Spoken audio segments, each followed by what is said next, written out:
A new day for discoveries means an opportunity to learn.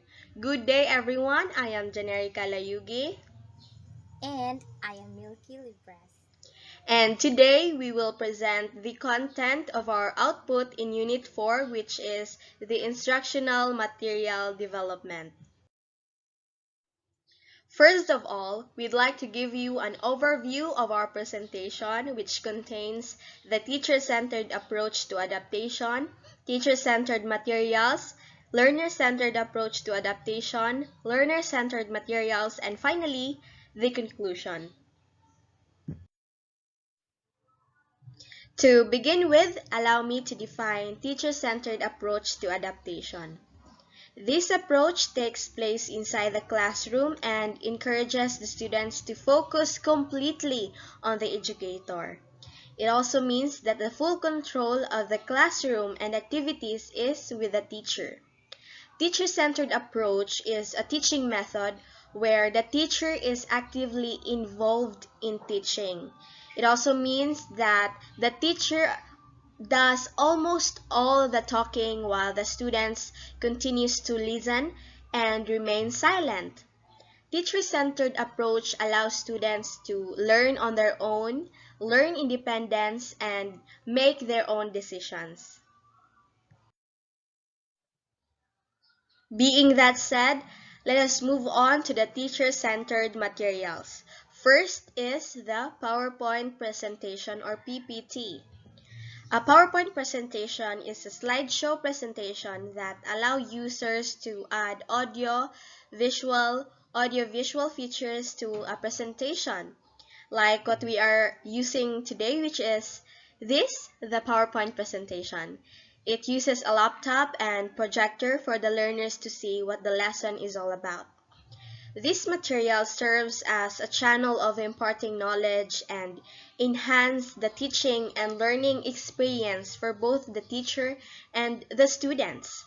A PowerPoint presentation can enhance the intellect of students and improve the learner's focus by constructing a well-balanced and organized presentation.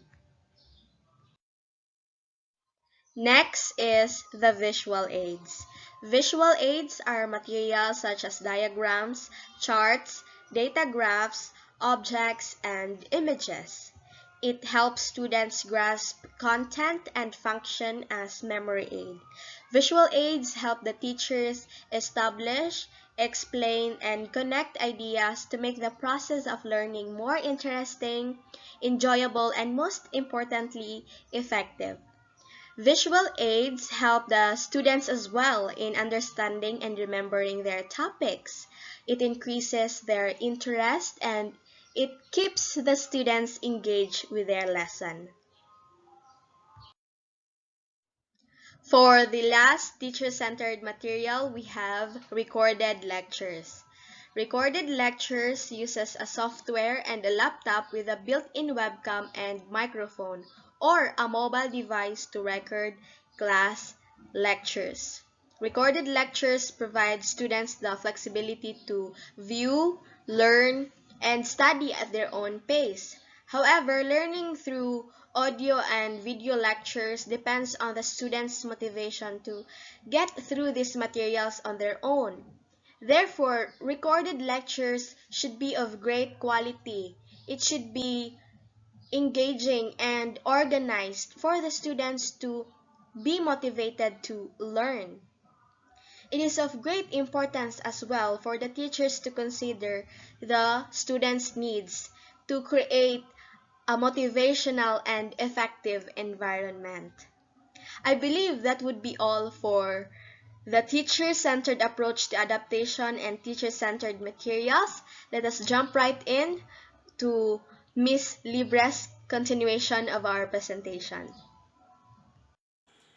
As we have already discussed about teacher and learner-centered approach to adaptation, let us now proceed to the next concept, which is the learner-centered approach to adaptation.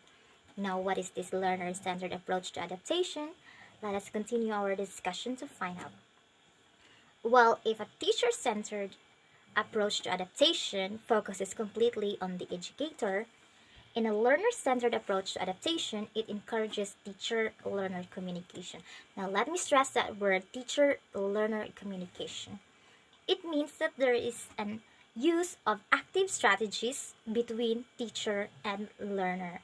That means that learners are actively engaged in teaching and learning processes also, not just the teacher.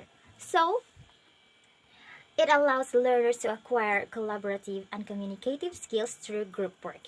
Now, this group work doesn't limit within and among learners only, but also within or between teachers and learners also. So, as I have said, teacher-learner communication. Now, in this teacher-learner communication dwells the cooperation between both parties. Hence, learners acquire collaborative skills and, of course, communicative skills. Because, as we all know, a successful collaboration requires an effective communication. So, in this collaboration, it gives learners the freedom to acquire knowledge independently by asking questions. Now, this characteristic of a learner-centered approach is really important because, as we know, in a teacher-learner approach to adaptation, teachers are the one who are most likely to do the questioning. But unlike in this learner-centered approach, asking questions can be done by the learners. So these questions are really important because these questions reveal what the students or the learners doesn't understand. And the act of asking questions means that learners are actively seeking knowledge. So that is the difference. Okay? And if the students are actively seeking knowledge, this gives the chance for teachers to fill the gap and most likely also teach other students as well and improve their knowledge. Now, given this learner-centered approach to adaptation leads to the question of what are these materials that can be utilized in a learner-centered approach or can be developed in a learner-centered approach adaptation, since our topic is about materials adaptation. So, let's go to the next topic. Okay, learner-centered materials. So these materials are materials that can be adapted in a learner-centered approach. So first we have storybooks. Storybooks are the books containing stories usually intended for children. Helps learners develop imagination by introducing new ideas. It can help students enhance their reading skills and comprehension. So we all have encountered and read storybooks, especially in our elementary years. Personally, I remember when I was in elementary, I was really fond of reading storybooks, especially those that talk about magic and superpowers. Yes, and now I realize that action triggered the development of the learner's imagination. And reading itself develops reading skills and comprehension. Vocabulary also. So, hence, storybooks. What makes these storybooks as learner-centered materials is that in utilizing them, these materials made students an active agent to their learning, and the role of teacher is to facilitate this. Now, the next we have is textbooks. Textbooks are the books used in a study of a subject, provide educators all the plans and lessons to be covered.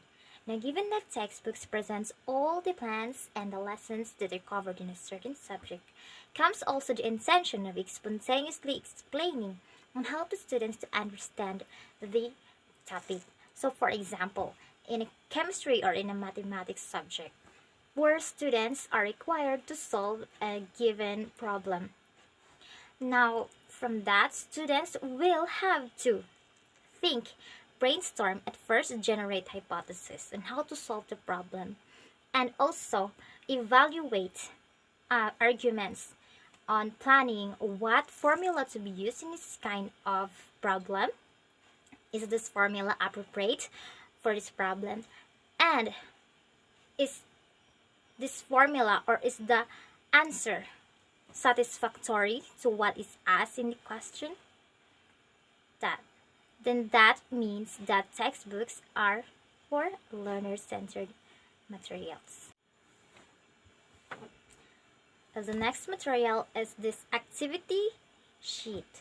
Okay, activity sheets are a piece of paper with questions or activities used by teachers to understand students' previous knowledge, outcome, and process of learning. Enable students to monitor their own learning progress. Okay, it's very clear that activity sheets, in utilizing this, not just the students or not just the teachers, but the students also can be aware of their learning progress. Activity sheets are the results of these activity sheets may serve as an basis for evaluation of what needs to be developed, what needs to be further elaborated, or what the students are lacking and what are their mistakes in the previous one, so that students and teachers can actively progress in their teaching and learning processes. Okay, so I think that's all for the learner-centered materials. Now that I have come to the end of our presentation, let me have the conclusion on what we have tackled about. So in summary, we spoke about the teacher-centered approach and the learner-centered approach, which are two methods teachers use to conduct their teaching and learning processes along with the students. Therefore, both these approaches include educators, learners, and the process of imparting knowledge. So now that we have learned about teacher-centered and learner-centered approach to adaptation, I do hope that we could all utilize these concepts in adapting materials. So that's all for our presentation, and thank you for your time and attention. God bless us all.